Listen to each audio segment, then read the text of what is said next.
Dominicains au Rwanda. Méditation du 5e samedi du Carême. Jésus allait mourir pour la nation. Or, ce n'était pas seulement pour la nation, c'était afin de rassembler dans l'unité les enfants de Dieu dispersés. Cette phrase nous révèle l'amour de Dieu envers tous les hommes. Il s'agit d'un amour qui fait l'unité et non l'opposition des hommes. L'évangéliste Jean nous le présente aujourd'hui en faisant allusion à la parole surprenante du grand prêtre Caïphe après les miracles de Jésus.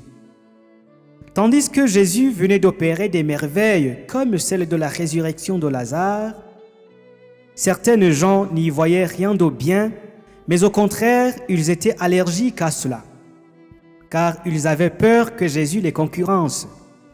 Pour eux, Jésus risquait de semer le désordre dans le temple et dans la nation.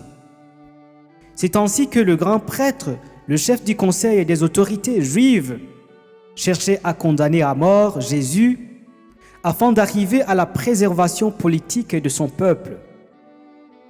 Bien sûr, le mal que les membres du conseil voulaient éviter en condamnant Jésus à mort s'accomplira.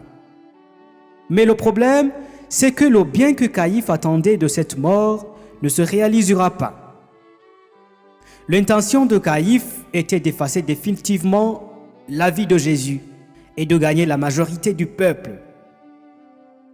Cependant et heureusement, Dieu ne veut ni le mal de son Fils, ni celui de l'homme. Pour tous les hommes, il veut le bien. C'est pourquoi de la parole de Caïphe, il tirera une parole prophétique et le bien qui vaudra même le salut du monde. Ce bien va se réaliser de la manière que personne n'imaginait. Il sera un bienfait spirituel, celui de rassembler dans l'amour de Dieu tous les hommes. On comprend donc que le plan de Dieu n'est pas celui des hommes. Mais alors, à quoi bon chercher notre propre bien en condamnant Jésus, en condamnant une personne humaine? Ne faut-il pas chercher le bien là où il faut le chercher et dans une voie agréable et honnête? Plus encore, ne faut-il pas chercher toujours le bien universel, qui soit valable dans tous les temps et qui profite à tout homme?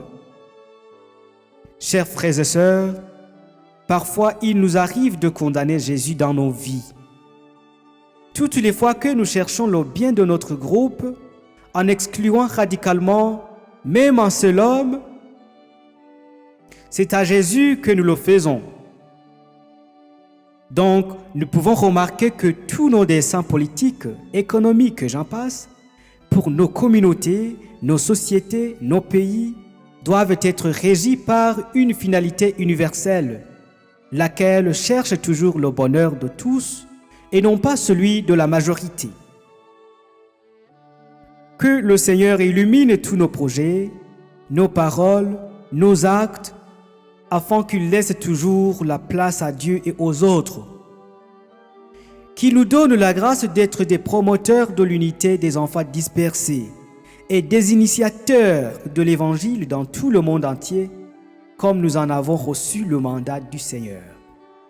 Ainsi, nous pourrons être tous un, comme Jésus demeure dans l'unité du Père avec le Saint-Esprit pour les siècles des siècles. Amen.